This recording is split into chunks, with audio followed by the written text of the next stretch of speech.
कहा जाता है क्या पता मौत की कब पैगाम आ जाए, ज़िंदगी की आखिरी शाम आ जाए, और मैं तलाश कर रहा हूँ ऐसे मौके की कब मेरी ज़िंदगी वतन के काम आ जाए। कहा जाता है 15 अगस्त और 26 जनवरी। 15 अगस्त 1947 को हमारा देश आज़ाद हुआ, 14 अगस्त 1947 को पाकिस्तान आज़ाद हुआ। इसके पीछे भी बहुत सारी कहानियाँ हैं।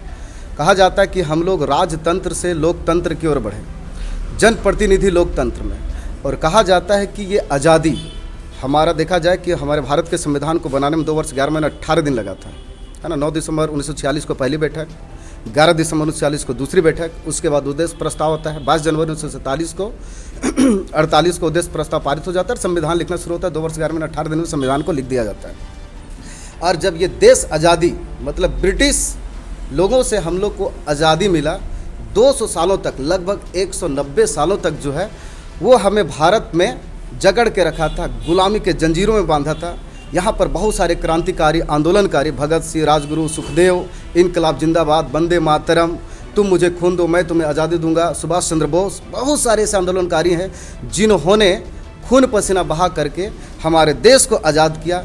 महात्मा गांधी की अगर बात किया जाता है, कहा जाता है कि महाभारत श्री कृष्ण के बिना अधूरा है, ठीक उसी प्रकार देश की आज़ादी महात्मा गांधी के बिना अधूरा है।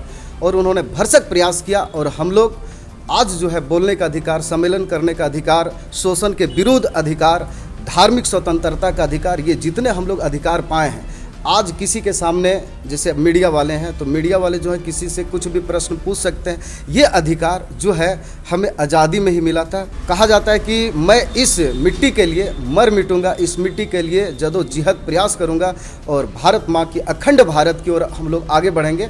और अखंड भारत केवल यही भारत नहीं, बल्कि आप अफगानिस्तान से लेकर के म्यांमार तक, चीन से लेकर के आप चले जाएंगे श्रीलंका, इंडोनेशिया तक, ये हम लोग का भारत का सपना है। आने वाले जो देश के भविष्य जो बच्चे हैं, और वही इस काम को करेंगे।